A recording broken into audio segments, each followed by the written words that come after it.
12. He was awakened by a muted tapping, scratching, and the sound of something crumbling somewhere. Just as when, having fallen asleep healthfully last night, you wake up past midnight in a fever. He listened to these sounds for quite a long while. Tap, tap, talk, talk, talk, without any thought about their meaning, simply listening because they had awakened him and because his hearing had nothing else to do. Tap, tap, scratch, crumble, crumble. Where? To the right? To the left? Cincinnatus raised himself up a little. He listened. His whole head became an organ of hearing, his whole body a tense heart. He listened and already began to make sense out of certain indications. The weak distillation of darkness within the cell. The dark had settled to the bottom, beyond the bars of the window, a gray twilight. That meant it was 3 or 3:30. The guards asleep in the cold. The sounds were coming from somewhere below. No, it was rather from above. No, it was still below, just on the other side of that wall, at floor level, like a large mouse scratching with iron claws. Cincinnatus was especially excited by the concentrated self-confidence of the sounds, the insistent seriousness with which they pursued in the quiet of the fortress night. Perhaps a distant but nonetheless attainable goal.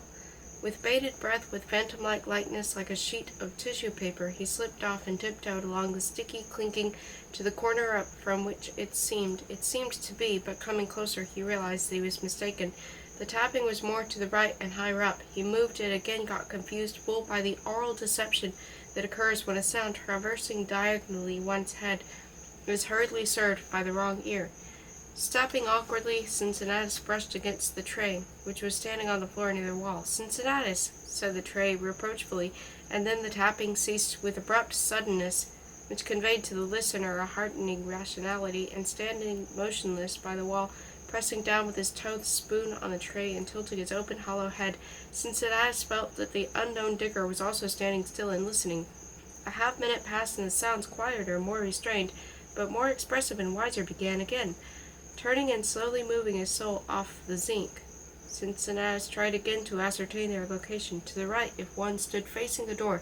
Yes, to the right, and in any case, still far off. After listening a long time, that was all he was able to conclude. Finally, moving back toward the cot to get his slippers, he could not stand it barefoot any longer. He startled the loud-legged chair, which never spent the night in the same spot twice, and again the sound ceased, this time for good. That is, they might have resumed after a cautious interval, but morning was already coming into town, and Cincinnatus saw with the eyes of habitual imagination Rodion, all steaming from the dampness of the opening, and yawned his bright red mouth as he stretched on his stool in the hall. All morning long Cincinnatus listened and calculated how he could make known his attitude to the sounds in case they should recur. A summer thunderstorm, simply yet tastefully staged, was performed outside. It was as dark as evening in the cell. Thunder was heard, now substantial and round, now sharp and crackly, and lightning printed the shadows of the bars with unexpected places. At noon, Roderick Ivanovich arrived. "You have company," he said, "but first I wanted to find out who," asked Cincinnatus, at the same time thinking, "Please not now, that is, please do not let the tapping resume now. You see, here's the way it is," said the director. "I am not sure that you wish. You see, it's your mother. Votre mère paraît ill." "My mother?" asked Cincinnatus. "Yes, well, mother, mummy, mamma, in short, the woman who gave birth to you. Shall I admit her? Make up your own mind quickly." "I have only seen her once in my life," said Cincinnatus, "and I really have no feeling. No, it is not worth it. Do not. It would be pointless." "As you wish," said the director, and went out. A minute later, cooing politely, he let in a diminutive Cecilia C., clad in a black raincoat. "I shall leave you two alone," he added benevolently, "even though it is against our rules. Sometimes there are situations, exceptions. Mother and son, I defer." Exit, backing out like a courtier. In her shiny black raincoat and similar waterproof hat, with lowered brim, giving it something of the appearance of a sou'wester, Cecilia C. remained standing in the center of the cell, looking with a clear gaze at her son. She unbuttoned herself. She sniffled noisily and said in her rapid, choppy way, "What a storm! What mud! I thought I'd never make it up here. Streams and torrents coming down the road at me." "Sit down," said Cincinnatus. "Don't stand like that. Say what you will, but it's quiet here in your place." She went on, sniffling all the while and rubbing her finger firmly as if it were a cheese grater under her nose, so that the pink tip wriggled and wagged. I'll say one thing, it's quiet and fairly clean. By the way, over at the maternity ward, we don't have private quarters as big as this. Oh, that bed, my dear, just look what a mess your bed is. She plopped down her midwife's bag, nimbly pulled the black cotton gloves off her small, mobile hands, and stooping lower over the cot, began making the bed afresh. Her back in the belted coat with its seal-like sheen, her mended stockings. Now that's better, she said.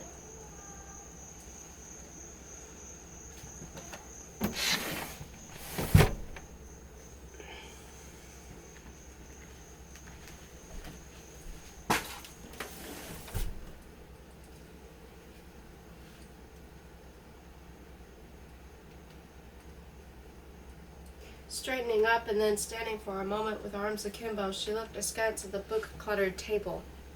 She was youthful, and all her features were model for those of Cincinnatus, which had emulated them in one way. Cincinnatus himself was vaguely aware of this resemblance as he looked at her sharp-nosed little face and protruding luminous eyes. Her dress was opened in the front, revealing a triangle of red sun-tanned, freckled skin. In general, however, the integument was the same as that from which a piece had once been taken for Cincinnatus, a pale, thin skin with sky-blue veins. Just a little straightening up would be in order here, too, she prattled, and as quickly as she did everything else, busied herself with the books, arranging them in even piles. In passing, her interest was caught by an illustration of an open magazine. She fished out her raincoat pocket, a kidney-shaped case, and dropping the corners of her mouth, put on a pince-nez. Came out back in 26, she said with a laugh, such a long time ago. It's really hard to believe it. 2 photographs. In one, the President of the Isles, shaking with a gentle smile the hand of the venerable great-granddaughter of the last of the inventors at Manchester Railroad Station, and the other, a 2-headed calf born in a Danube village. She sighed curiously, pushed the volume aside, knocked the pencil off, did not catch it in time, and said, "Oops." "Leave as is," said Cincinnatus. "There can be no disorder here, only a shifting about. Here, I brought you this." She pulled a pound bag out of her coat pocket, pulling out the lining as well. "Here's some candy. Suck on it to your heart's content." She sat down and puffed out her cheeks. "I climbed and finally made it, and now I am tired," she said, puffing deliberately. Then she froze, gazing with vague longing at the cobweb up above. "Why did you come?" asked Cincinnatus, pacing about the cell. "It doesn't do you any good. It doesn't do me any good. Why? It is neither kind nor interesting, for I can see perfectly well that you are just as much of a parody as everybody and everything else. And if they treat me to such a clever parody of a mother... But imagine, for instance, that I have pinned my hopes on some distant sound. How can I have faith in it, even if you are a fraud? And you speak of candy. Why not goodies? And why is your raincoat wet when your shoes are dry? See, that's careless. Tell the prop man for me." Hastily and guiltily she said, "But I wore rubbers. I left them down in the office. Word of honor." "Oh, enough. Just don't start explaining. Play your role. Go heavy on the prattle and unconcern, and you won't have to worry. It'll get by." "I came because I am your mother," she said softly, and Cincinnatus burst out laughing. No, don't let it degenerate into farce. Remember, this is a drama. A little comedy is all right, but still you ought not to walk too far from the station. The drama might leave without you. You do better to... Yes, I'll tell you what. Why don't you tell me again the legend about my father? Can it be true that he vanished into the dark of night and you never found out who he was or where he came from? It's strange." "Only his voice. I didn't see the face," she answered as softly as before. That's it. Play up to me. I think perhaps we'll make him a runaway sailor," dejectedly continued Cincinnatus, snapping his fingers and pacing. "Or a sylvan robber, making a guest appearance in a public part. Or a wayward craftsman, a carpenter. Come, quickly, think of something." "You don't understand," she cried. In her excitement, she stood up and immediately sat down again. "It's true, I don't know who he was. A tramp, a fugitive, anything is possible. But why can't you understand? Yes, it was a holiday. It was dark in the park, and I was still a child, but that's beside the point. The important thing is that it was not possible to make a mistake. A man who is being burned alive knows perfectly well that he isn't taking a dip in our strop. Why, what I mean is, one can't be wrong. Oh, can't you understand?" "Can't understand what?" "Oh, Cincinnatus, he too was..." "What do you mean, he too?" "He was also like you, Cincinnatus." She quite lowered her voice, dropping her pince-nez into her cupped hand. Pause. "How do you know this?" Cincinnatus asked morosely. "How can you suddenly notice?" "I am not going to tell you anything more," she said, without raising her eyes. Cincinnatus sat down on the cot and lapsed into thought. His mother blew her nose with an extraordinarily loud trumpet sound which one would hardly expect from so small a woman, and looked up at the narrow recess. Evidently the weather had cleared, for one felt the close presence of blue skies, and the sun had painted its stripe on the wall. Now it would pale and brighten again. "There are cornflowers now in the rise," she said, speaking fast, "and everything is so wonderful. Clouds are scudding, everything is so restless and bright. I live far from here, in Doctorton. When I came to this city of yours, when I drive across the fields in the little old gig and see the strop gleaming, and this hill with the fortress on it, and everything, it always seems to me that a marvelous tale is being repeated over and over again, and I either don't have the time to or am unable to grasp it, and still somebody keeps repeating it to me with such patience. I work all day at our ward. I take everything in my stride. I have lovers. I adore ice-cold lemonade, although I have dropped smoking because of heart trouble. And here I am sitting with you. I sit here, and I don't know why I sit, why I bawl, and why I tell you all this. And now I shall be hot, trudging down in this coat and this wool dress. The sun will be absolutely fiendish after a storm like that." "No, you're still only a parody," murmured Cincinnatus. She smiled interrogatively. "Just like this spider, just like those bars, just like the striking of that clock," murmured Cincinnatus. "So," she said, and blew her nose again. "So that's how it is," she repeated. They both remained silent, not looking at each other, while the clock struck with nonsensical resonance. "When you go out," said Cincinnatus, "note the clock in the corridor. The dial is blank. However, every hour the watchman washes off the old hand and daubs on a new one, and that's how we live, by tar-brush time. And the ringing is the work of the watchman, which is why he is called a watchman." "You oughtn't joke like that," said Cecilia C. "There are, you know, all sorts of marvelous gimmicks. I remember, for instance, when I was a child, there were objects called nonons that were popular, and not only among children, but among adults too, and you see a special mirror came with them, not just crooked, but completely distorted. You couldn't make out anything of it. It was all gaps and jumble, and made no sense to the eye, yet the crookedness was no ordinary one, but calculated in just such a way as to, or rather to match his crookedness, they had made, no, wait a minute, I am explaining badly. Well, you would have a crazy mirror like that, and a whole collection of different nonons, absolutely absurd objects, shapeless, mottled, pockmarked, knobby things, like some kind of fossils, but the mirror, which completely distorted ordinary objects, now, you see, got real food.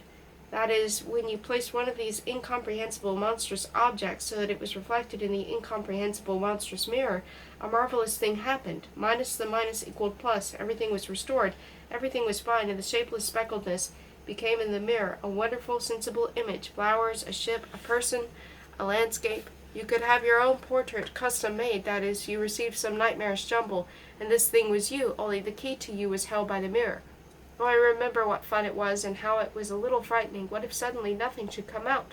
To pick up a new incomprehensible nonon and bring it near the mirror, to see your hand get all scrambled, and at the same time see the meaningless nonon turn into a charming picture, so very, very clear. "Why do you tell me all this?" asked Cincinnatus. She was silent. "What's the point of all this? Do you know that one of these days, perhaps tomorrow—" He suddenly noticed the expression in Cecilia C.'s eyes, just for an instant, but it was still as if something real, unquestionable in this world, where everything was subject to question, had passed through, as if a corner of this horrible life had curled up, and there was a glimpse of the lining. In his mother's gaze, Cincinnatus suddenly saw that ultimate, secure, all-explaining, and from all-protecting spark that he knew how to discern in himself also. What was this spark so piercingly expressing now? It does not matter what, call it horror or pity, but rather let us say this: the spark proclaimed such a tumult of truth that Cincinnatus's soul could not help leaping for joy. The instant flashed and was gone. Cecilia C. got up, making an incredible little gesture, namely, holding her hands apart with index fingers extended, as if indicating size and length, say, of a babe. Then she immediately began fussing, picking up from the floor her plump black bag, adjusting the lining of her pocket. "There now," she said, in her former prattling tone. "I've stayed a while, and now I'll be going. Eat my candy. I've overstayed. I'll be going. It's time." "Oh, yes, it's time," thundered Roderick Ivanovich, with fierce mirth, as he flung open the door. Head bent, she slipped out. Cincinnatus, trembling, was about to step forward. "Have no worry," said the director, raising his palm. "This little midwife presents no danger to us back." "But I would still," began Cincinnatus. "Arrière," roared Roderick Ivanovich. Meanwhile, Monsieur Pierre's compact, striped little figure appeared in the depths of the corridor. He was smiling pleasantly from afar, but restraining his pace slightly, and letting his eyes roam about furtively as people do when they have walked in a row, but do not want to stress their awareness of it. He was carrying a checkerboard and a box before him, and had a Punchinello doll and something else under his arm. "You've had company?" he inquired politely of Cincinnatus when the director had left him alone in the cell. "Your mamma visited you? That's fine, that's fine. And now I, poor weak little Monsieur Pierre, have come to amuse you, and amuse myself for a while.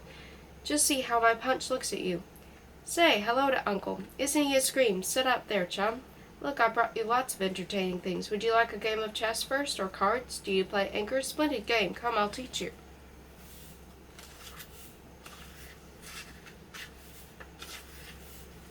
13. He waited and waited, and now at last, in the stillest hour of night, the sounds got busy once again. Alone in the dark, Cincinnatus smiled. "I am quite willing to admit that there are also a deception, but right now I believe in them so much that I infect them with truth. They were still more firm and precise than the previous night. They no longer were hacking away blindly. How could one doubt their approaching advancing movement? How modest they were, how intelligent, how mysteriously calculating and insistent. Was it an ordinary pick, or some outlandish implement made of some useless substance alloyed with omnipotent human will, or whatever it was? He knew that someone somehow was cutting a passage. The night was cold. The gray, greasy reflection of the moon, dividing itself into squares, fell on the inner wall of the window recess. The whole fortress seemed to be filled to the brim with thick darkness on the inside, and glazed by the moonlight on the outside with black broken shadows that slithered down rocky slopes and silently tumbled into the moats. Yes, the night was impassive and stony, but within it, in its deep dark womb, undermining its might, something was hacking its way through that was quite foreign to the night's substance and order. Or is all but obsolete romantic rot Cincinnatus? He picked up the submissive chair and brought it down hard, first on the floor, then several times on the wall, trying at least by means of rhythm to impart meaning to his pounding. And in fact the one who was tunneling through the night first paused as if trying to decide whether the answering blows were friendly or not, and suddenly renewed his labors with such a jubilantly animated sound that Cincinnatus was certain his response had been understood.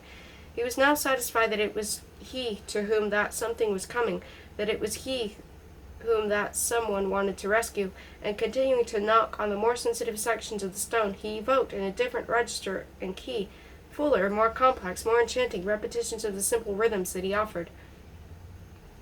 He was already thinking of how to set up an alphabet when he noticed that not the moon but a different, uninvited light was diluting the darkness, and he had barely noticed this when the sound ceased. For quite a while afterwards there was a crumbling sound, but gradually this also grew silent, and it was hard to imagine that such a short time ago the stillness of night was being invaded by ardent, persistent activity, by a creature sniffing, wheezing, with a flattened muzzle, and again digging in a frenzy like a hound tunneling its way to a badger.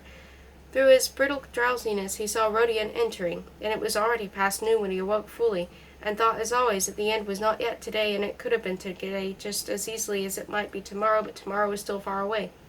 All day long he hearkened to the humming in his ears, kneading his hands as though silently exchanging with his own self a welcoming grip.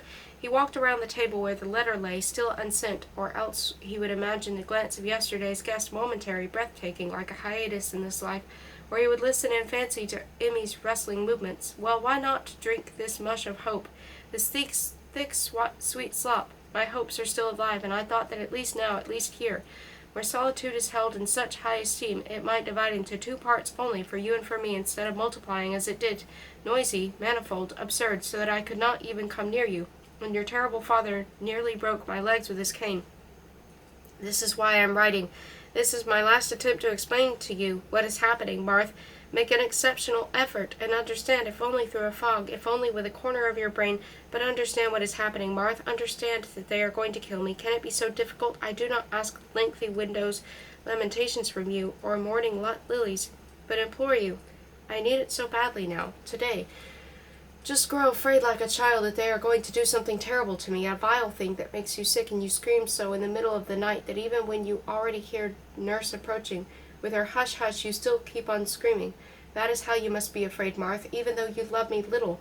You must still understand, even if only for an instant, and then you may forget it again. How can I stir you? Oh, our life together was horrible, horrible, but I cannot stir you with that. I tried hard at first, but you know, our tempos were different, and I immediately fell behind. Tell me, how many hands have palpated the pulp that has grown so generously around your hard, bitter little soul? Yes, like a ghost, I returned to your first betrayals, and howling, rattling my chains, walking through them. The kisses I spied, you and his kisses, which most resembled some sort of feeding, intent, untidy, and noisy, or when you, with eyes closed tight, devoured a spurting peach, and then having finished, but still swallowing with your mouth still full, you cannibal, your glazed eyes wandered, your fingers were spread, your inflamed lips were all glossy, your chin trembled, all covered with drops of the cloudy juice which trickled down to your bared bosom, while the Priapus, who had nourished you suddenly with convulsive oath, turned his bent back to me, who had entered the room at the wrong moment. All kinds of fruit are good for Marth, you would say, with a certain sweet, slushy moistness in your throat, all gathering into one damp, sweet, accursed little fold.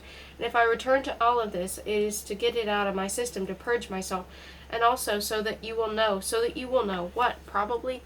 I am mistaking you for someone else. After all, when I think that you will understand me as an insane man mistakes his visiting kin for galaxies, logarithms, low-haunched hyenas, but there are also madmen, and they are invulnerable, who take themselves for madmen, and here circle closes. Martha, in some such circle you and I revolve. Oh, if only you could break away for an instant, then you could go back to it, I promise you. I do not ask a great deal of you, only break away for an instant, and understand that they are murdering me, that we are surrounded by dummies, and that you are a dummy yourself. I do not know why I was so tormented by your betrayals. Rather, I myself know why, but I do not know the words I must choose to make you understand why I was so tormented. Such words do not come in the small size that fits your everyday needs, and yet I shall try again. They are murdering me. All right, all together once more. They are murdering me. And again, murdering. I want to write this in such a way that you will cover your ears, your membraneous simian ears, that you hide under strands of beautiful feminine hair, but I know them, I see them, I pinch them, the cold little things, I worry them with my fingers to somehow warm them, bring them to life, render them human, force them to hear me. Martha, I want you to obtain another interview, and of course come alone, come alone. So-called as life is finished for me. Before me there is only the polished block. My jailers have managed to drive me to such a state that my handwriting, see, is like a drunken man's, but it does not matter. I shall have the strength enough, Martha, for such a talk with you as we have never yet had. That is why so necessary that you come again. And do not think that this letter is a forgery. It is I, Cincinnatus, who am writing, is I, Cincinnatus, who am weeping, and who was, in fact, walking around the table, and then, when Rodion brought his dinner, said, this letter I shall ask you to, here is the address. You'd better to learn to knit like everybody else, grumbled Rodion, so you could knit me a cachet knee. Writer, indeed. You just saw your missus, didn't you? I shall try to ask you anyway, said Cincinnatus. Are there, besides me and that rather obtrusive Pierre, any other prisoners here? Rodion flushed but remained silent.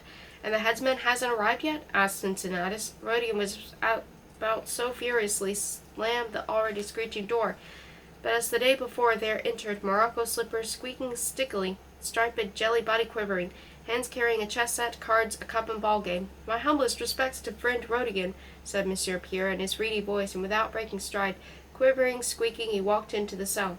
I see, he said, seating himself, that the dear fellow took a letter with him. Must have one of the one that was lying there on the table yesterday, eh? To your spouse? No, a simple deduction. I don't read other people's letters, although it is true that lying right in plain sight while we were going at our game of anchors. How about some chess today? He spread out a checkerboard made of wool, and with his plump hand cocking the little finger, he set up the places, which were fashioned of kneaded bread, according to an old prisoner's recipe, so solidly that a stone might envy them. I am a bachelor myself, but of course I understand. Forward. I shall quickly. Good players do not take a long time to think. Forward. I caught just a glimpse of your spouse, a juicy little piece, no two ways about it. What a neck, that's what I like. Hey, wait a minute, that was an oversight. Allow me to take my move back. Here, this is better. I am a great aficionado of women, and the way they love me, the rascals, you simply wouldn't believe it. You were writing to your spouse there about her pretty eyes and lips. Recently, you know, I had... Why can't my palm take it? Oh, I see. Clever. All right, I retreat. Recently I had sexual intercourse with an extraordinarily healthy and splendid individual. What pleasure you experience when a large brunette... What is this? That's a snide move on your part. You must warn your opponent. This won't do. Here, let me change my last move. So yes, a gorgeous, passionate creature, and you know, I'm no piker myself. I've got such a spring that, wow, generally speaking of the numerous earthly temptations which, in jest, but really with the utmost seriousness, I intend to submit gradually for your consideration the temptation of sex. No, wait a minute. I haven't decided yet if I want to move that piece there. Yes, I will. What do you mean, checkmate? Why checkmate? I can't go here. I can't go there. I can't go anywhere. Wait a minute. What was the position? No, before that. Oh, now that's a different story. A mere oversight. All right, I'll move here. Yes, a red rose between her teeth. Black net stockings up to here, and not a stitch besides. That's really something. That's the supreme. And now instead of raptures of love, ink stone, rusty iron ahead, well, you know yourself what lies ahead. Now this I overlooked. And what if I move otherwise? Yes, this is better. The game is mine anyway. You make one little mistake after another. What if she was unfaithful to you? Didn't you also hold her in your embraces? When people ask me for advice, I always tell them, gentlemen, be inventive. There is nothing more pleasant, for example, than to surround oneself with mirrors and watch the good work going on there. Wonderful, hey! Now this is far from wonderful. Word of honor, I thought I had moved to this square, not to that. So therefore you were unable. Back, please. Simultaneously, I like to smoke a cigar and talk of insignificant matters, and I like her to talk too. There's nothing to be done. I have a certain streak of perversion in me. Yes, how grievous, how frightening and hurtful to say farewell to all this, and to think that others, who are just as young and sappy, will continue to work and work. Ah, I do not know about you, but when it comes to caress, I love what we French wrestlers call macarons. You give her a nice slap on the neck, and the firmer the meat. First of all, I can take your knight. Secondly, I can simply move my king away. All right, there. No, stop. I'd like to think for a minute, after all. What was your last move? Put that piece back and let me think. Nonsense, there's no checkmate here. It seems to me, if you do not mind my saying so, are cheating. This piece stood here, or maybe here, but not there. I am absolutely certain. Come, put it back.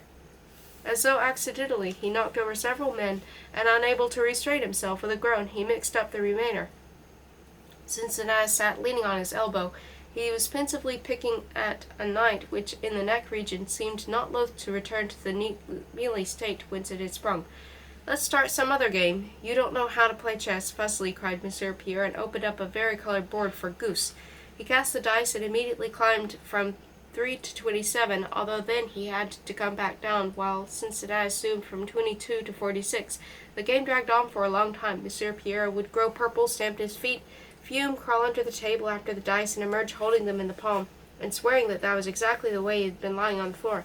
Why do you smell like that? Asked Cincinnatus with a sigh. Monsieur Pierre's plump face twisted into a forced smile. It runs in the family, he explained with dignity. Feet sweat a little. I've tried alums, but nothing works. I must say that although I have been afflicted with this since childhood, and although my suffering is customarily regarded with respect, no one has ever yet been so tactless. I can't breathe, said Cincinnatus.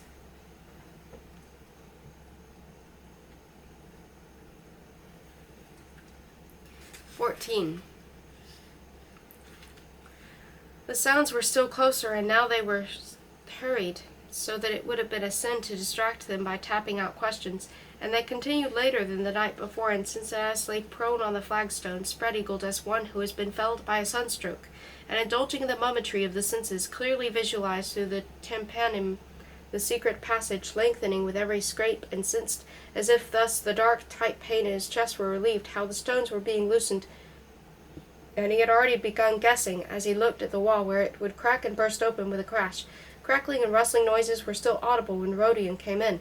Behind him, in ballet shoes on her bare feet, and a tartan dress, Amy darted in, and as she had done once before, hid under the table, crouching there on her haunches, so that her flaxen hair, curling at the tips, covered her face and her knees, and even her ankles. Barely had Rodion gone when she sprang up and went straight to Cincinnatus, who was sitting on the cot, and overturning him, began scrambling all over him. Her cold fingers and hot elbows dug into him, and she bared her teeth. A fragment of green leaf had stuck to her front teeth. Sit still, said Cincinnatus. I am exhausted. I didn't weep a slink all night. Sit still and tell me. Fidgeting, Emmy buried her forehead in his chest, her curls tumbling and hanging to one side, revealing the bare upper part of her back, which had a hollow that moved with her shoulder blades, and was evenly covered with a blonde down, which looked as though it had been combed in a symmetrical pattern. Cincinnatus stroked her warm head, trying to raise it. She snatched his fingers and began pressing them to her quick lips.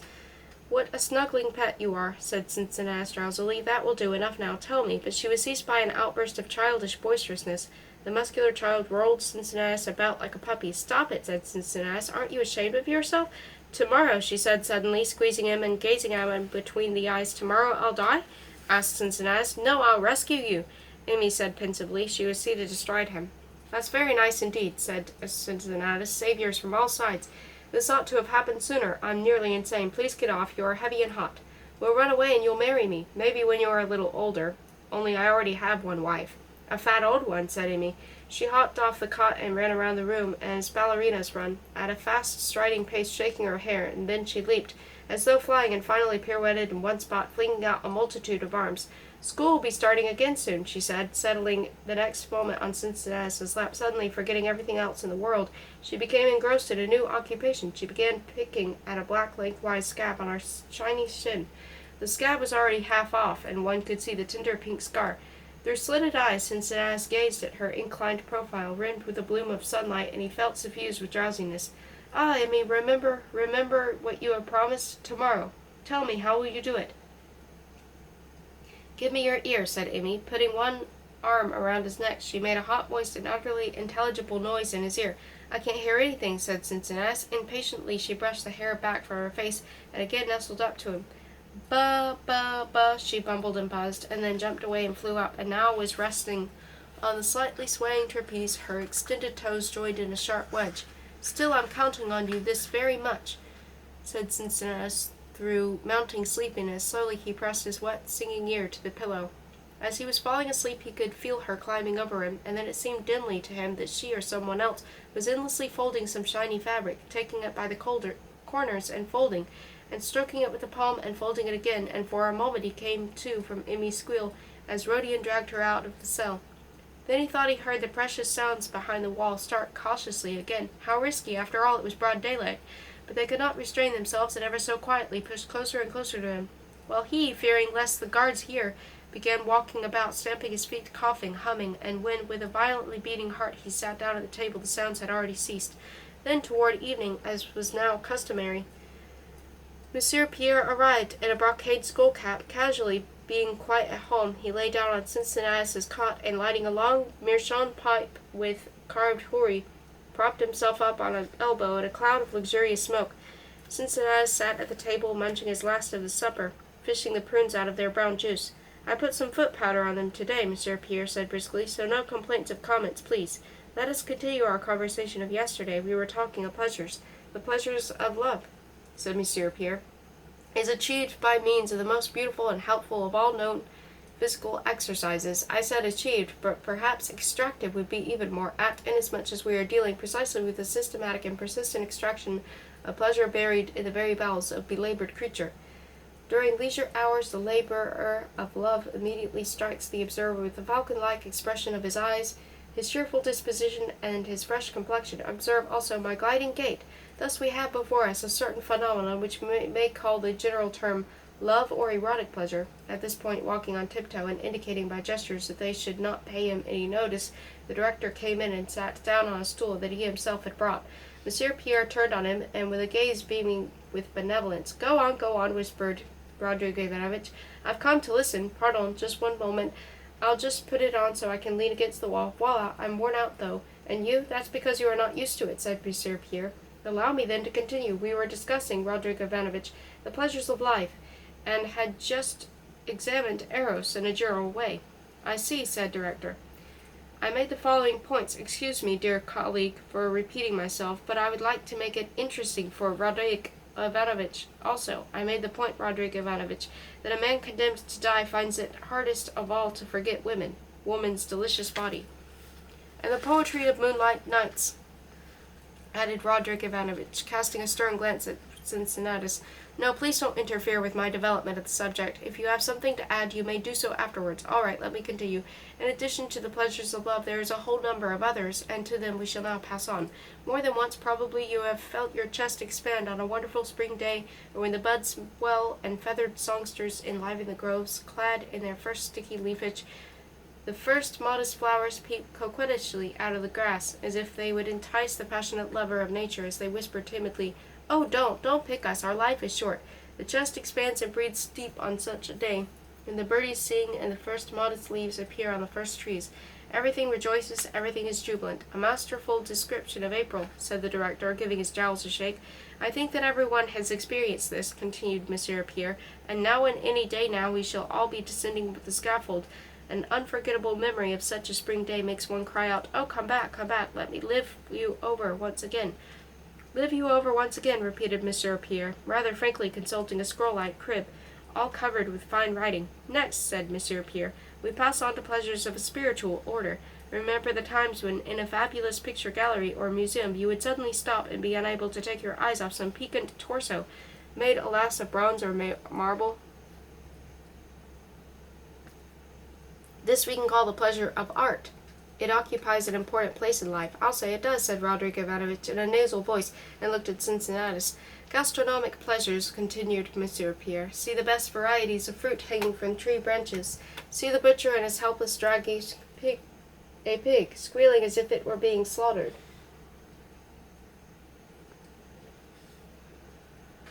See on a pretty plate a substantial chunk of white lard. See the table wine and cherry brandy. See the fish. I don't know about the rest of you, but I am a great fancier of bream. I approve, Roderick Ivanovich said resolutely.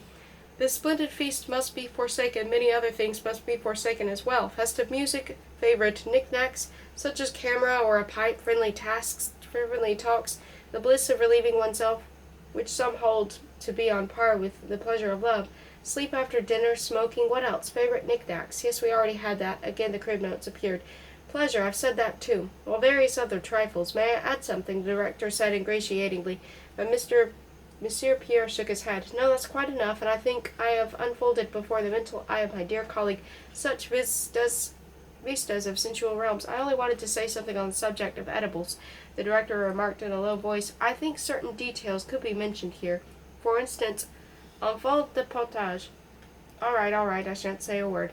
He concluded in alarm as he met the gaze of Monsieur Pierre. Well, Monsieur Pierre addressed Cincinnatus, what will you say to all this? What am I supposed to say? Said Cincinnatus. Dreary, obtrusive nonsense. He's incorrigible, exclaimed Roderick Ivanovich. It's just a pose on his part, said Monsieur Pierre with an ominous porcelain smile. Believe me, he has feeling enough for the full beauty of the phenomena I have described, but fails to understand certain things, Roderick Ivanovich interjected smoothly. He does not understand that if he were now honestly to admit the error of his ways, honestly admit that he is fond of the same things as you as I, for example, turtle soup for the first course, they say it's sensationally good. That is, I only want to observe that if he were honestly to admit and repent, yes, repent, that is my point, that he could have some remote, I do not want to say hope, but nevertheless, I left out of the part of gymnastics, muttered Monsieur Pierre, checking his little scroll. What a pity. No, you spoke very well, sighed Roderick Ivanovich. Couldn't be better. You roused in me certain desires that lain dormant for decades. Will you stay a while, or are you coming with me? With you? He's a regular sourpuss today. Doesn't even look at you. You offer him kingdoms, and he sulks. And I ask so little. One word, a nod. Well, nothing to be done. Let's go away, Roderigo. Soon after their departure, the light went out, and Cincinnatus transferred himself to his cot in darkness. How nasty to find somebody else's ashes, but no other place to lie down, and liberating his melancholy in a crackling of cartilages and vertebrae, he stretched and drew in a breath, and held it a quarter of a minute and more.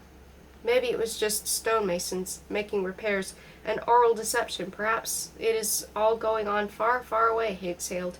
He lay on his back, wiggling his toes, which protruded from beneath the blanket, and turning his face now toward impossible salvation, now toward inevitable execution.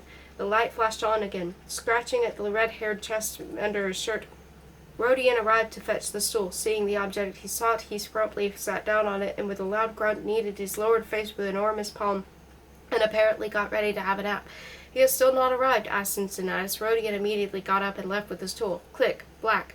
Perhaps because a certain integral period of time, a fortnight, had elapsed since the trial, perhaps because the nearing of the friendly sounds promised him a change of fortune, Cincinnatus spent this night in a mental review of the hours he had passed in the fortress, involuntarily yielding to the temptation of logical development, involuntarily, be careful, Cincinnatus, forging into a chain all the things that were quite harmless as long as they remained unlinked. He inspired the meaningless with meaning, and the lifeless with the life. With the stone darkness for the background, he now permitted the spotlighted figures of all his usual visitors to appear. It was the very first time that his imagination was so condescending toward them. There was the tiresome little co-prisoner with his shiny face, resembling the wax apple which Cincinnatus's waggish brother-in-law had brought the other day. There was the fidgety lean lawyer disengaging his shirt cuffs from the sleeves of his frock coat. There was the somber librarian, and in a smooth black toupee, corpulent Roderick Ivanovich, and Emmy and Mart's entire family, and Rodion and others, vague guards and soldiers. and by evoking them, not believing in them perhaps, but still evoking them, Cincinnatus allowed them the right to exit, supported them, nourished them with himself. Added to all this was the possibility that at any moment the exciting knocks might resume, a possibility that had the effect of intoxicating anticipation of music, so that Cincinnatus was in a strange, tremulous, dangerous state, and the distant clock struck with a kind of mounting exultation. And now, emerging from the darkness, the lighted figures joined hands and formed a ring, and slightly swaying to one side, lurching, lagging, they began a circling movement which at first was stiff and dragging, and then gradually became more even, free, and rapid. And now they were whirling in earnest, and the monstrous shadow of their shoulders and heads passed and repassed ever more quickly across the stone vaults, and the inevitable joker, who, when whirling in a reel, kicks his legs high to amuse his more prim companions, cast on the walls the huge black zigzags of his hideous prince.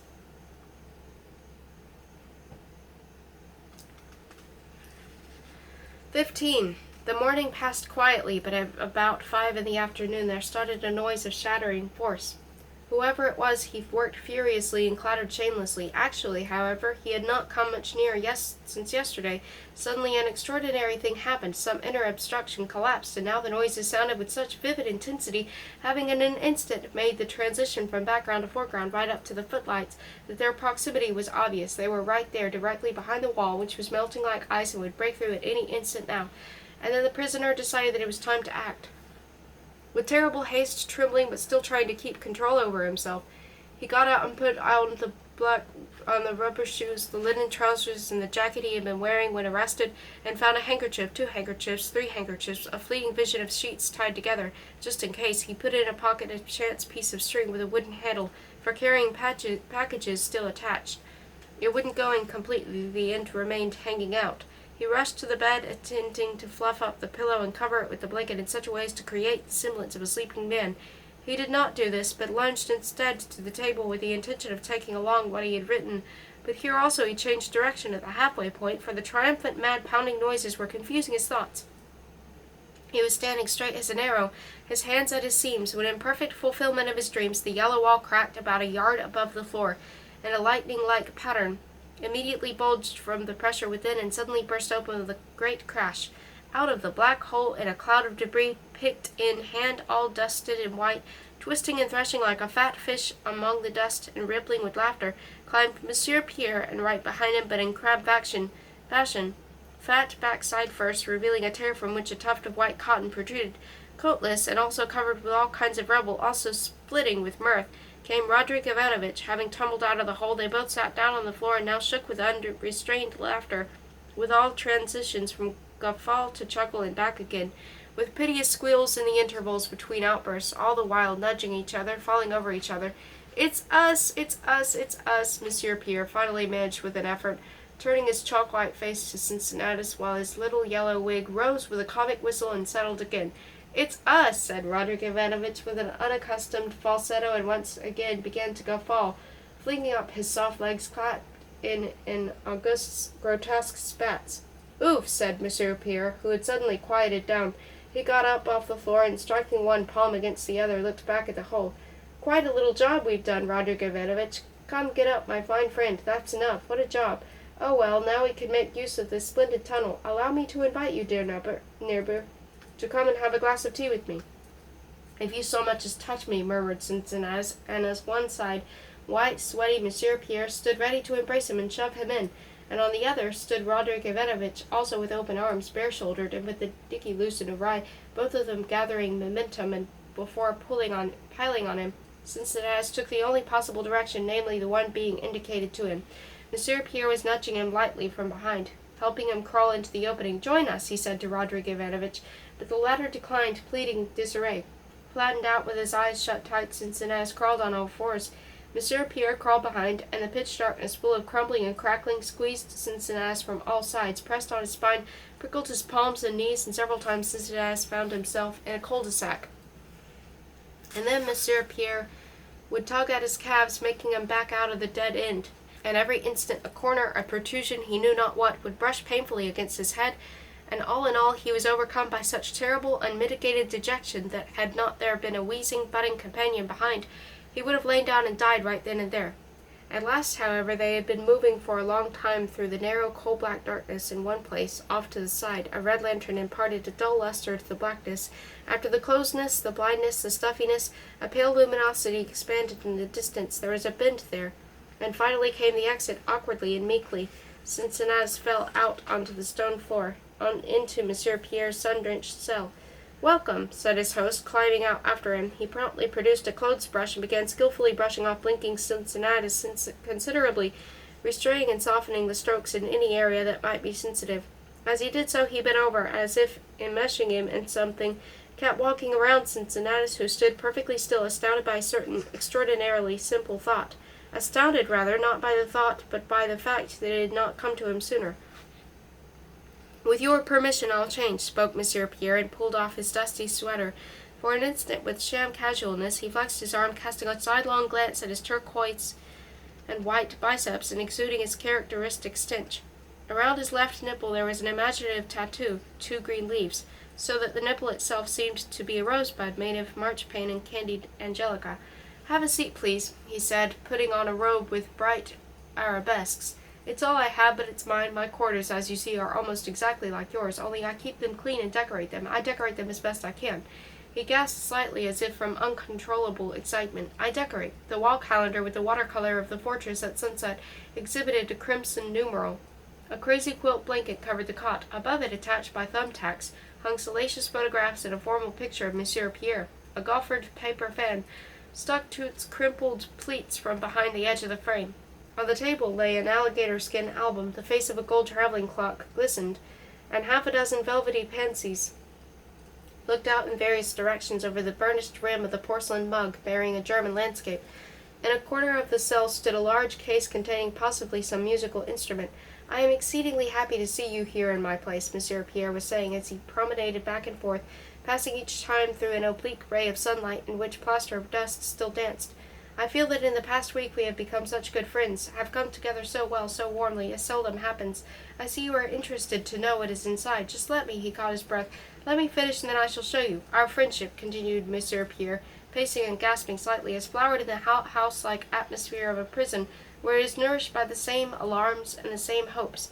I think I know you better now than anyone else does in the whole world, and certainly more intimately than your wife knew you. Therefore, I find it particularly painful when you give in to a feeling of spite or inconsiderate of people. Just now, for instance, when we came to you so joyously, you again insulted Roderick Ivanovich with your assumed indifference to the surprise in which he had taken part so kindly, so energetically, and do not forget that he is no longer young, and has many troubles of his own. No, I would rather not talk about this now. I only want to establish that not the slightest shade of feeling on your part escapes me, and therefore I personally feel the well-known accusation is not quite fair. To me you are as transparent as, excuse the sophisticated simile, a blushing bride is transparent to the gaze of an experienced bridegroom. I don't know, there's something wrong with my breathing. Excuse me, it will pass in a moment. But if I have made such a close study of you, and why keep it a secret? Have grown fond, very fond of you, then you also must needs have grown to know me, grown accustomed to me, more than that, grown attached to me as I to you. To achieve such a friendship, that was my first task. As it seems, I have performed it successfully. Now we are going to have tea. I can't understand why they don't bring it." Clutching at his chest, he sat down at the table across from Cincinnatus, but instantly sprang up again. From under his pillow he produced a morocco purse. From the purse a chamois sheath, and from the sheath a key, and went to the large case that was standing in the corner. "I see that you are amazed by my neatness," he said, as he carefully inclined the propped-up case, which proved to be heavy and cumbersome. "But you see, neatness adorns the life of a lone bachelor, who thus proves to himself." He opened the case. There, upon black velvet, lay a broad, shiny axe. "Proves to himself that he does have a little nest, Monsieur Pierre went on, locking the case again, leaning it against the wall, himself leaning. "A little nest that he has just deserved, built, filled with his warmth. In general, there is an important philosophical theme here, but from certain indications, it seems to me that you, as I, are not in the mood for themes just now. Do you know what? Here is my advice.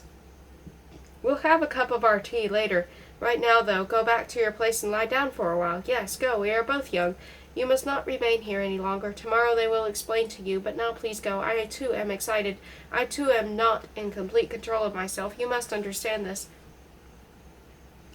Cincinnatus was quietly fiddling with the locked door. "No, you use our tunnel. We didn't put in all this work for nothing. Crawl in, crawl in. I draped the hole, or else it would not look well. Go. By myself, said Cincinnatus. He climbed into the black opening, and hurting his knees anew, began to crawl on all fours, deeper and deeper into the narrow darkness. Monsieur Pierre yelled something after him about tea, and then apparently drew the curtain, for Cincinnatus immediately felt cut off from the bright cell where he had just been, breathing through rough hair with difficulty, running into sharp projections, and expecting without especial fear that the tunnel would collapse. Cincinnatus groped blindly through the winding passage and found himself in a stone cul-de-sac, and like some patient retreating animal, moved backwards, and then, feeling out of the tunnel's continuation, crawled on. He was impatient to lie down on something soft, even if it were only his cot, to pull the covers up over his head, and not think about anything. This return journey dragged out so that, skimming his shoulders, he began to hurry as much as the constant apprehension of a dead end would permit him.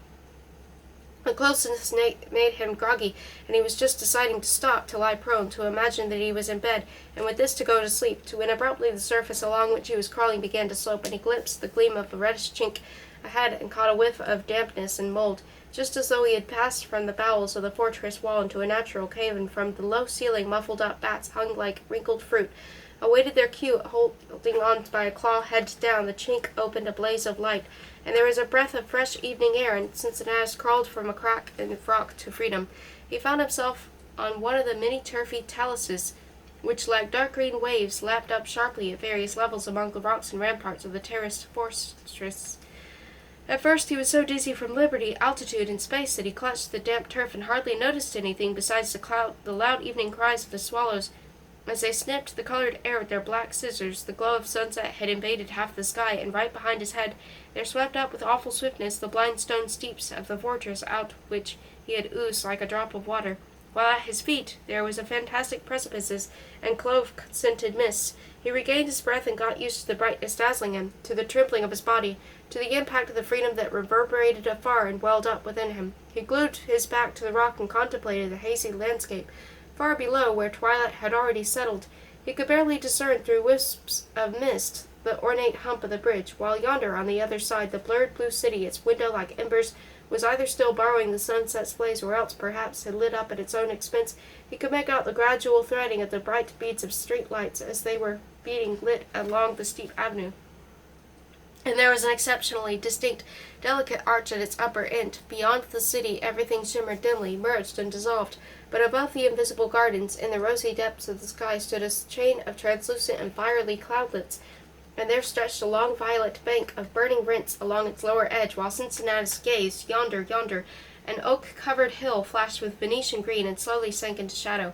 Intoxicated, weak, slipping on the coarse turf, catching his balance, he set off downward, and immediately from behind a projection of the rampart, where a black bramble bush wrestled its warning, Amy darted out to him, her face and legs painted pink by the sunset, and firmly grasping him by the hand, dragged him after her. All her movements betrayed excitement, rapturous haste. "Where are we going? Down?" Cincinnatus inquired haltingly, laughing from impatience. She quickly led him along the fortress wall. A small green door opened in the wall. Stairs leading down passed imperceptibly underfoot. Again a door creaked.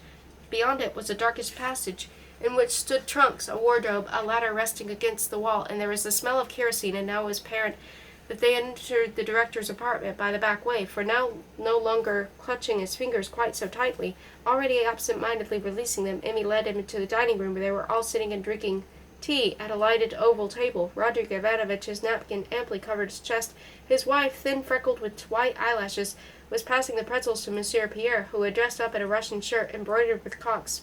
Balls of colored wool and glassy knitting needles lay in a basket by the samovar. A sharp-nosed little old crony in a mob cap and a black shawl was hunched at one end of the table.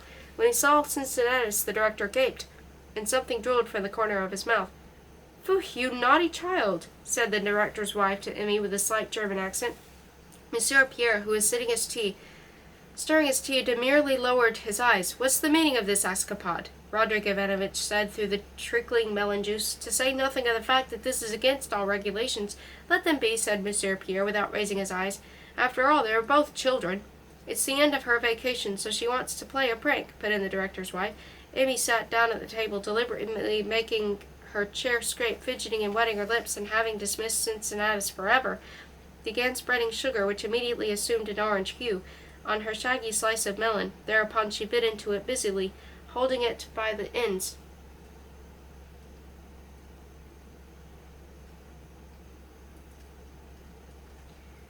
which reached her ears, and brushing her neighbor with her elbow. Her neighbor continued to sip his tea, holding the spoon protruding from it between second and third fingers, but inconspicuously reached under the table with his left hand. "Eek!" cried Emmy as she gave a ticklish start, without however taking her mouth from the melon.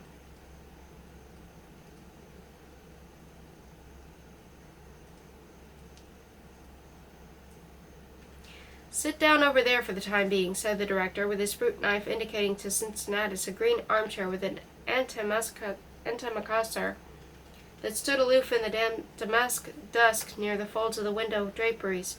"When we finish, I'll take you back. I said sit down. What's the matter with you? What's wrong with him? What a slow-witted fellow!" Monsieur Pierre leaned over to Roderick Ivanovich, and blushing slightly imparted to him something. The latter's larynx emitted a regular thunderclap. "Well, congratulations, congratulations," he said, restraining with difficulty the gusts of his voice. "This is good news. It's high time you informed him. He glanced at Cincinnatus and was about to launch on a formal— "No, not yet, my friend. Don't embarrass me," murmured Monsieur Pierre, touching his sleeve. "In any case, you won't refuse another tumbler of tea," said Roderick Ivanovich playfully, and then, after a moment of reflection and some champing, he addressed Cincinnatus. "Hey, you there! You can look at the album meanwhile. Child, give him the album, for her," gesture with the knife. "Return to school. Our dear guest has made her a— pardon me, Petrovich. I've forgotten what you called it."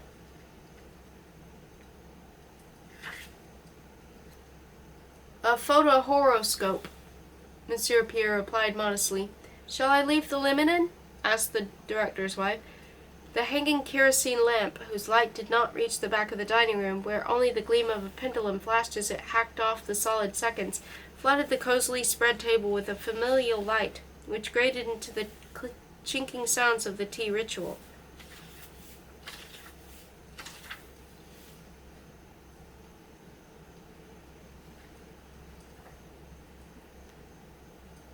"16. Let us be calm." The spider had sucked dry a small downy moth with marbled forewings and 3 houseflies, but was still hungry and kept glancing at the door. "Let us be calm." Cincinnatus was a mass of scrapes and bruises. Be calm. Nothing had happened. Last night, when they brought him back to the cell, 2 employees were just finishing plastering the place where lately the hole had gaped. That place was now marked only by swirls of paint a little bit rounder and thicker than elsewhere, and he had a stifling sensation whenever he glanced at the wall, which again was blind, deaf, and impenetrable. Another vestige of the previous day was the alligator album with its massive dark silver monogram that he had taken along in a fit of meek abstraction. That singular photohoroscope put together by the resourceful Monsieur Pierre, that is a series of photographs depicting the natural progression of a given person's entire life. How was this done? Thus: extensively retouched snapshots of Emmy's present face were supplemented by shots of other people, for the sake of costume, furniture, and surroundings, so as to create the entire decor and stage properties of her future life, consecutively stuck into the polygonal little windows of the solid gilt-edged cardboard and supplied with finely inscribed dates. These sharp and at first sight genuine photographs pictured Emmy first as she was at present, then at 14, an attaché case in her hand, then at 16, in tights and a tutu, with gaseous wings glowing from her back, seated relaxed on a table and lifting a goblet of wine amid rakes, and then at 18, in femme fatale weeds, at a railing above a waterfall, then, in many more aspects and poses, even to the very last, horizontal. By means of retouching and other photographic tricks, what appeared to be progressive changes in Emmy's face had been achieved. Incidentally, the trickster had made use of her mother's photographs, but one had only to look closer and it became repulsively obvious how trite was this parody of the work of time. The Emmy who was leaving by the stage door, in furs, with flowers pressed to her shoulder, had limbs that had never danced, while in the next shot, showing her already in her bridal veil, the groom at her side was tall and slender, but had the round little face of Monsieur Pierre. At 30 she already had what was supposed to look like wrinkles, drawn in without meaning, without life, without knowledge of their true significance, but conveying something very bizarre to the expert, as a chance stirring of a tree's branches may coincide with a sign gesture comprehensible to a deaf-mute. And at 40 Emmy was dying, and here allow me to congratulate you for an inverse error. Her face in death could never pass for the face of death. Rodion bore this album away, mumbling that the young lady was just leaving, and that he next appeared he deemed it necessary to announce that the young lady had left. Sighing, "Gone, gone," to the spider. "Enough, you've had enough," showing his palm. "I don't have anything for you," to Cincinnatus again. It'll be dull, so dull without our little daughter. How she flitted about, what music she made, our spoiled darling, our golden flower. Paused, and in a different tone. What's the matter, good sir? Why don't you ask those catchy questions any more? Well, so. Rodion convincingly replied to himself and withdrew dignity. After dinner, quite formally, no longer in prison garb but in a velvet jacket, an arty bow tie, and new high-heeled, insinuatingly squeaking boots with glossy legs, making him somehow resemble an operatic woodman, Monsieur Pierre came in, and behind him, respectfully yielding to him first place in preambulation, speech, everything, came Roderick Ivanovich and the lawyer with his briefcase. The three of them settled themselves at the table in wicker chairs brought from the waiting room, while Cincinnatus walked about the cell in single combat with shameful fear.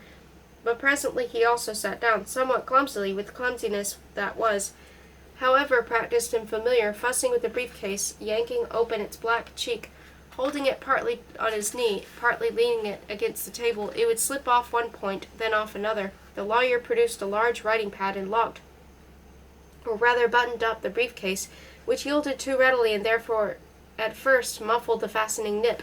He was just placing it on the table, but changed his mind and taking it by the collar, lowered it to the floor, leaning it against the leg of his chair, where it assumed the drooping position of a trunk. He then produced from his lapel an enameled pencil. On the back swing opened the pad, and paying attention to no one and nothing, began covering the detachable pages with even writing. However, this very inattention made all the more obvious the connection between the rapid movement of his pencil and the conference for which everyone had gathered here.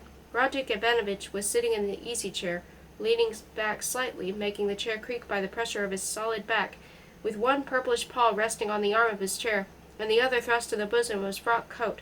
Every once in a while he would jerk his flabby cheeks and his chin, powdered like a Turkish delight, and as if freeing them from some viscous and absorbing element. Monsieur Pierre, seated in the center, poured himself water from a decanter, then ever so carefully placed his hands on the table, fingers interlaced, an artificial aquamarine flashing on his little finger, and lowering his long eyelashes for 10 seconds or so, pondered reverently how he would begin his speech. "Kind gentlemen," Monsieur Pierre finally said in a high voice, without raising his eyes, "first of all, and before anything else, allow me to outline by means of a few deft strokes what has already been accomplished by me."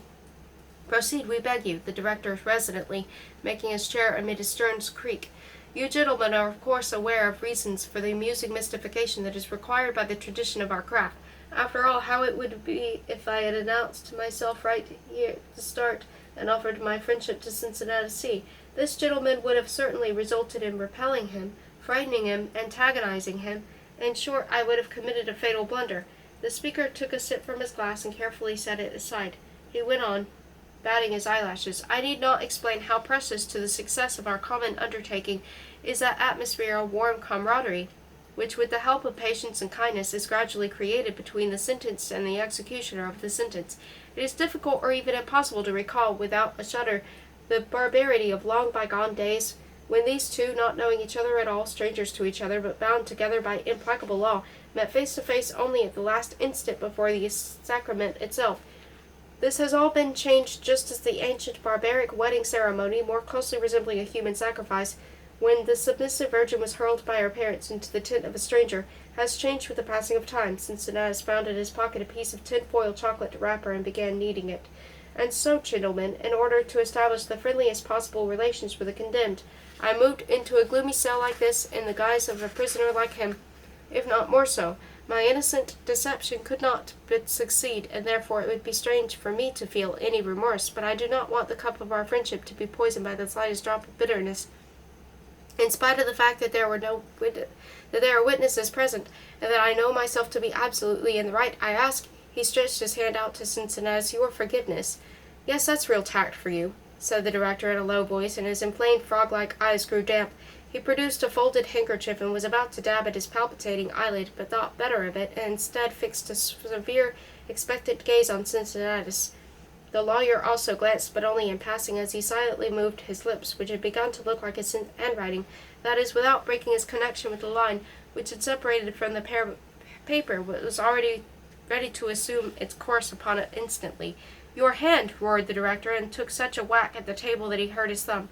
"No, don't force him if he does not want to," Monsieur Pierre said gently. "After all, it is only a formality. Let us continue." "Oh, righteous one!"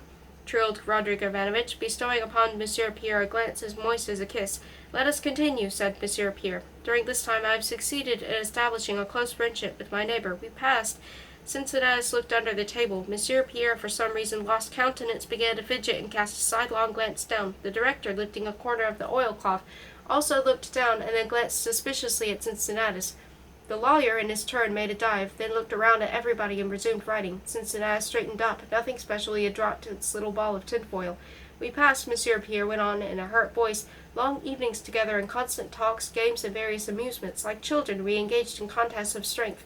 I, poor weak little Monsieur Pierre, naturally was no match for my mighty coeval.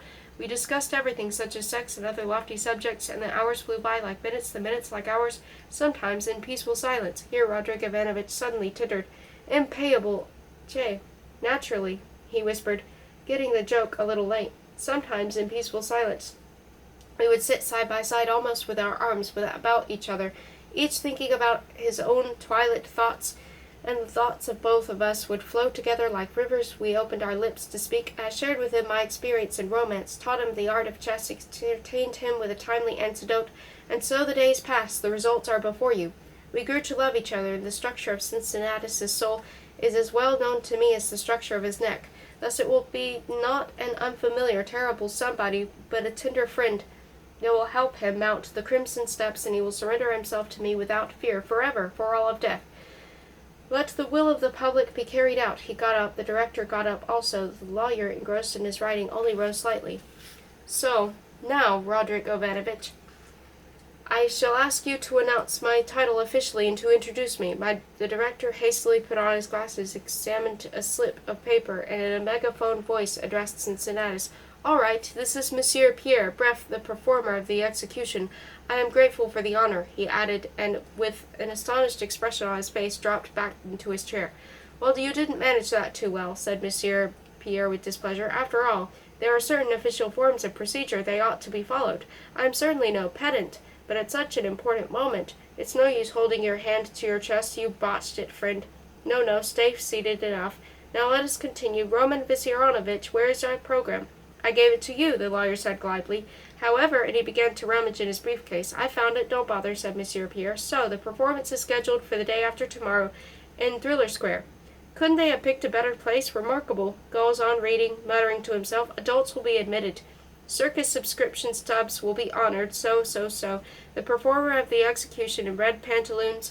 Now this is nonsense. They've overdone it, as usual," to Cincinnatus. "Day after tomorrow, then. Do you understand? And tomorrow, as our glorious custom demands, you and I must go visit the city fathers. I think you have little list, don't you, Roderick Ivanovich?" Roderick Ivanovich began to slap at various parts of his cotton-padded body, rolling his eyes and for some reason getting up. At last the list was found. "All righty," said Monsieur Pierre.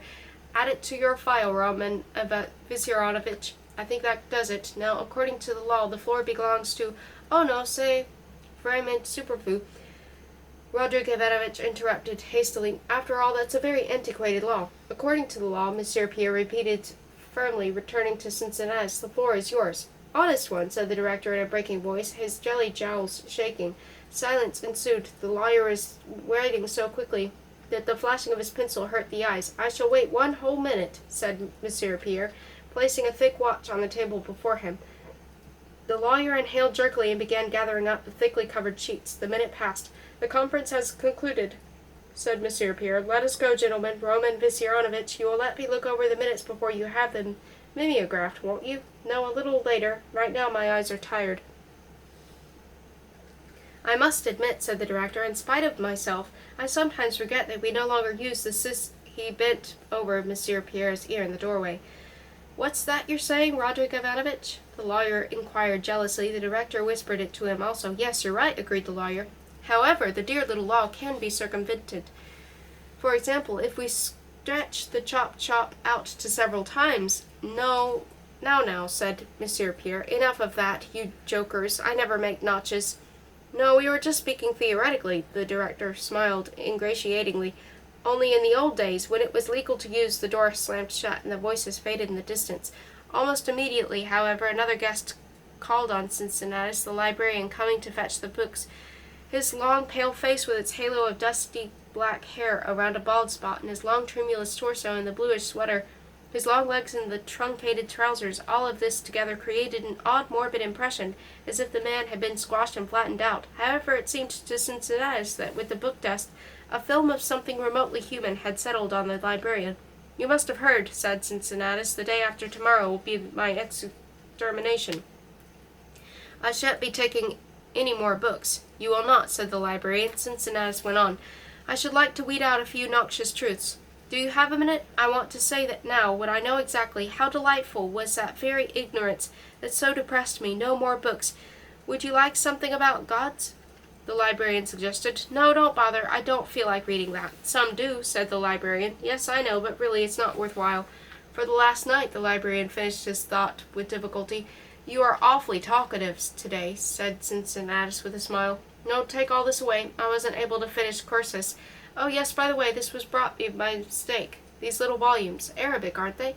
Unfortunately, I hadn't time to study the Oriental languages." "Pity," said the librarian. "It's all right. My soul will make up for it. Wait a minute. Do not go yet. Although I know, of course, that you are only bound in human skin, as it were, yet I am content with little. The day after tomorrow," but trembling, the librarian left.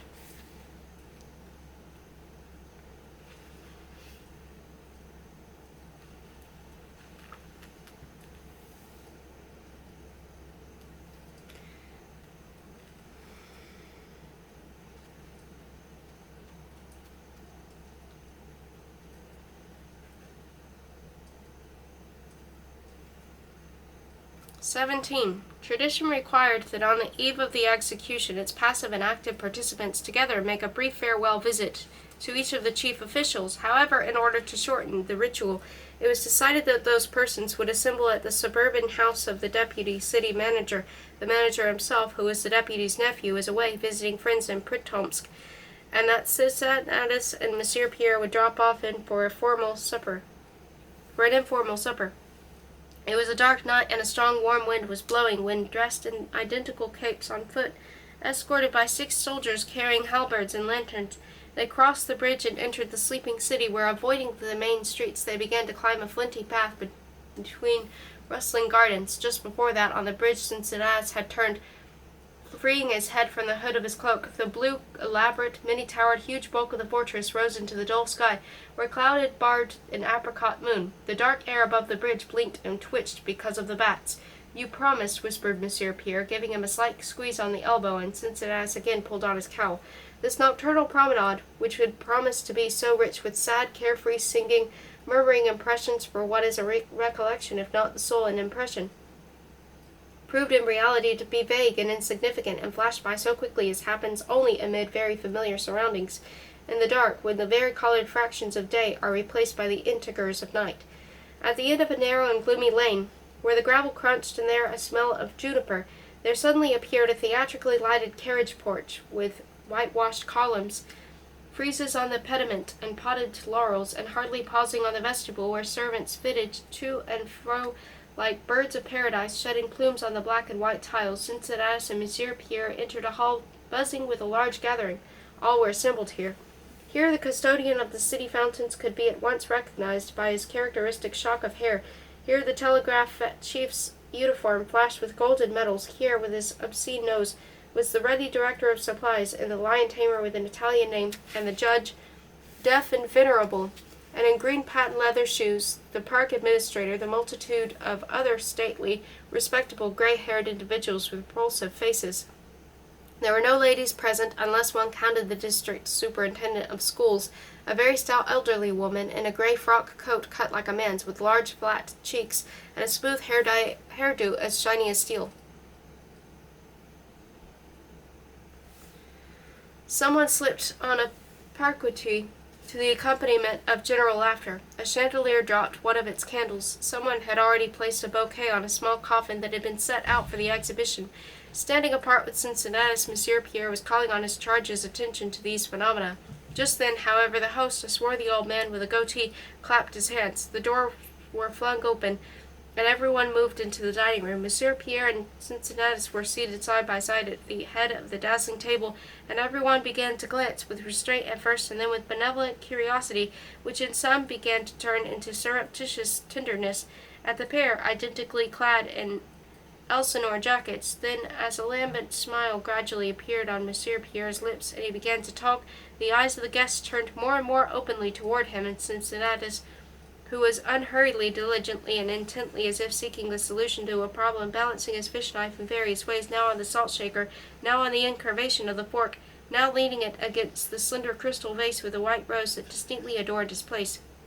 The footmen, recruited from among the town's most adroit dandies, the best representatives of its purple youth, briskly served the food, sometimes even leaping across the table with a dish, and everyone noticed the polite solicitude with which Monsieur Pierre took care of Cincinnatus, immediately switching from a conversational smile to momentary seriousness, while he carefully placed a choice morsel on Cincinnatus's plate, whereupon the former playful twinkle on his pink, hairless face, he would resume with his witty conversation directed at the whole table, and suddenly leaning over just a little, grabbing the gravy boat or the pepper shaker, he would glance interrogatively at Cincinnatus. The latter, however, did not touch any of the food, but continued just as silently, attentively, and diligently to shift the knife about.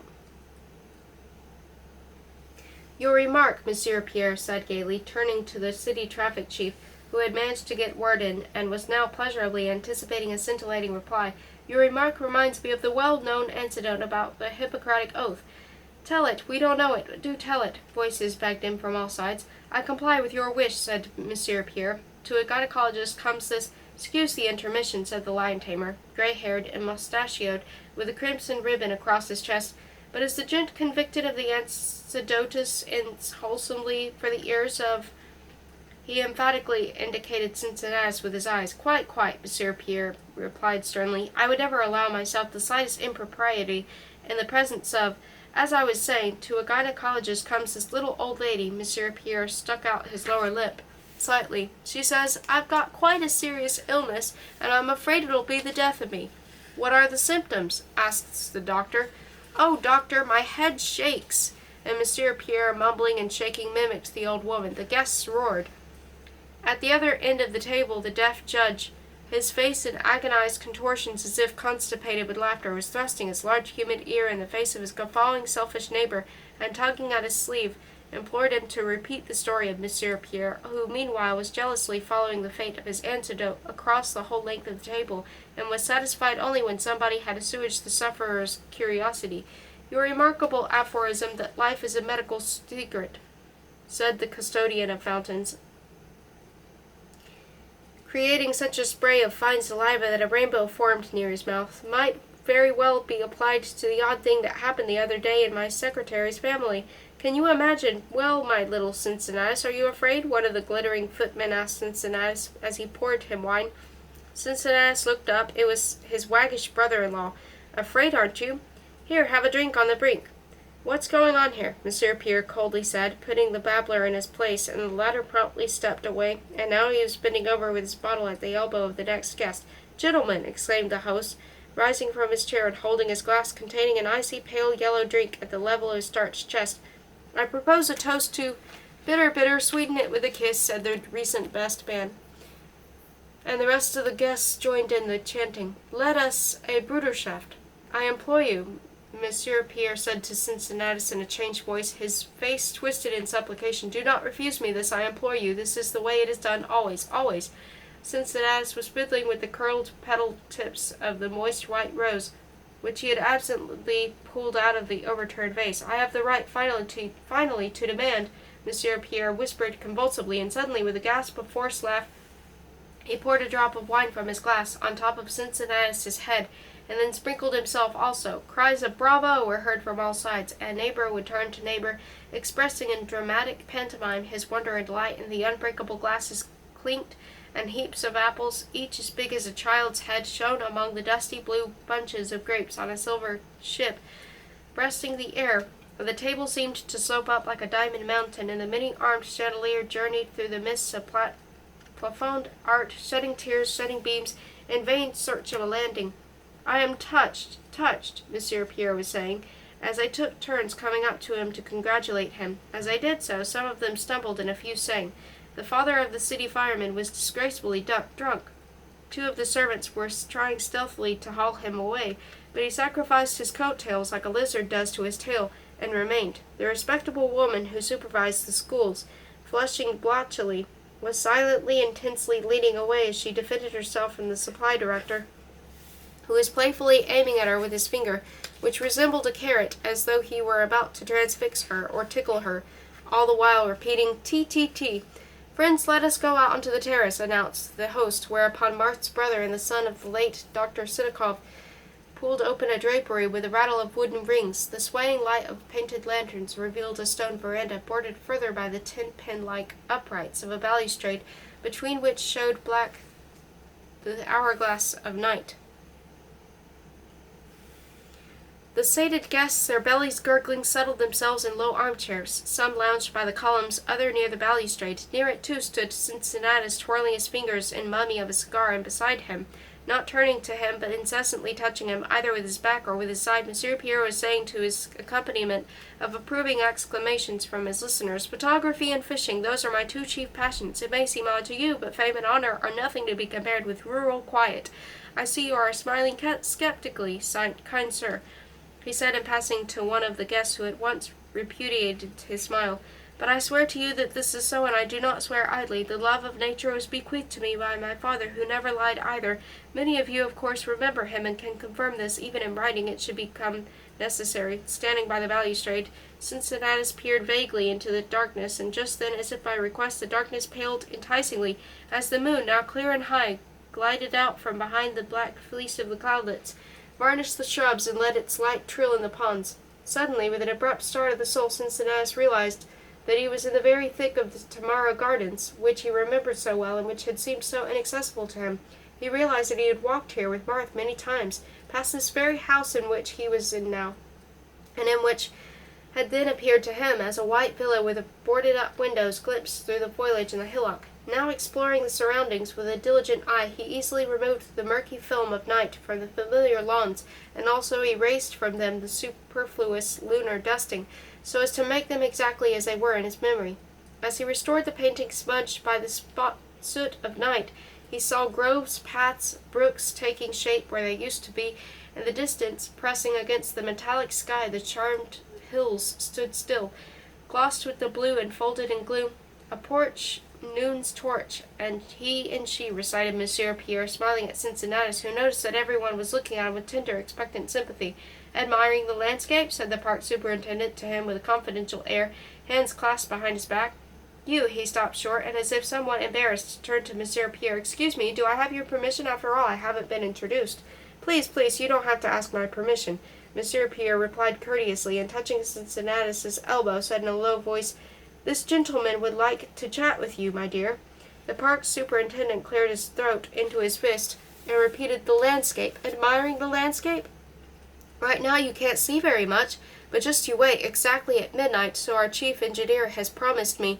Nikita Lukich, look over here. Over here, Nikita Lukich."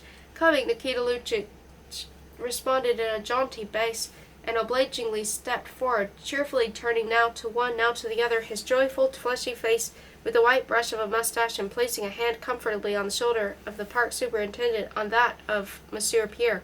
"I was just telling him, Nikita Lukich, that you promised exactly at midnight in honor of—" "Why, of course," the chief engineer interrupted. "We shall have the surprise without fail. Don't you worry about that. By the way, what time is it, boys?" He relieved the other's shoulders of the pleasure of his broad hands, and with a preoccupied mien went inside.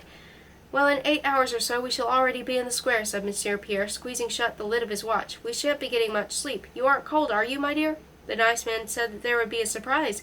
"I must say they are spoiling us. What fish we had for dinner without equal." "Stop it, leave me alone," said the husky voice of the lady administrator, whose massive back and gray bun were coming straight at Monsieur Pierre as she retreated from the supply director's index finger. "Tea, he squeaked playfully. Tea. "Take it easy, madame," croaked Monsieur Pierre. "My corns aren't state property."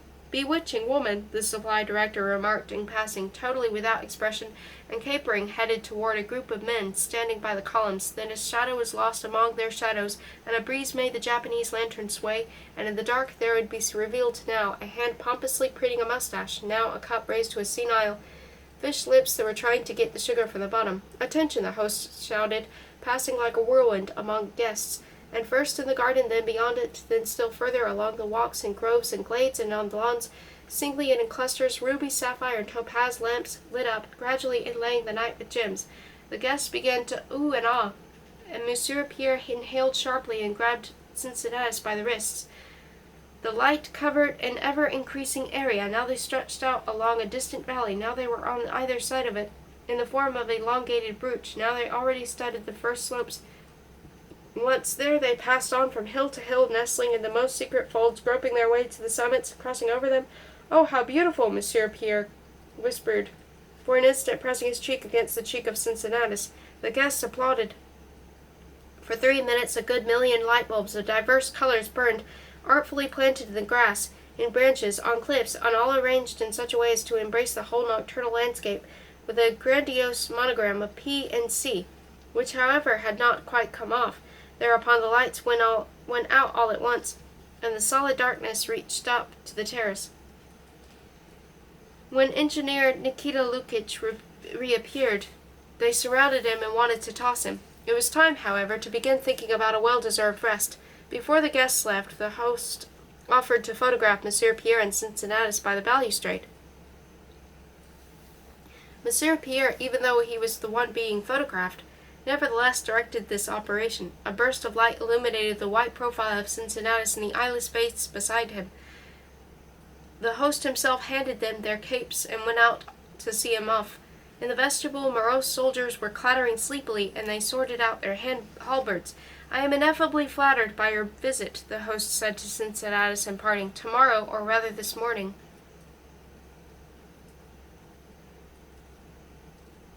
I shall be there, of course, and not only in an official capacity, but also in a personal one.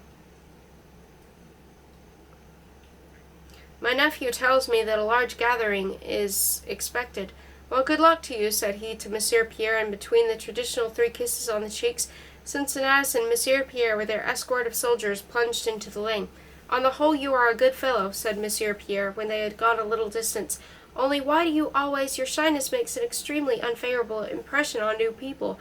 I don't know about you," he added, "but although I am delighted with the illumination and so forth, I have heartburn and a suspicion that not all the cooking was done with creamy butter." They walked a long time. It was very dark and foggy. A blunt knock, knock, knock came from somewhere off to the left as they were descending a steep avenue. Knock, knock, knock. "The scoundrels," muttered Monsieur Pierre. "Didn't they swear it was all done?" At last they crossed the bridge and started uphill. The moon had already been removed, and the dark towers of the fortress blended with the clouds. At the 3rd gate, Roderick Ivanovich was waiting in dressing gown and nightcap. "Well, how was it?" he asked impatiently. "Nobody missed you," Monsieur Pierre said dryly.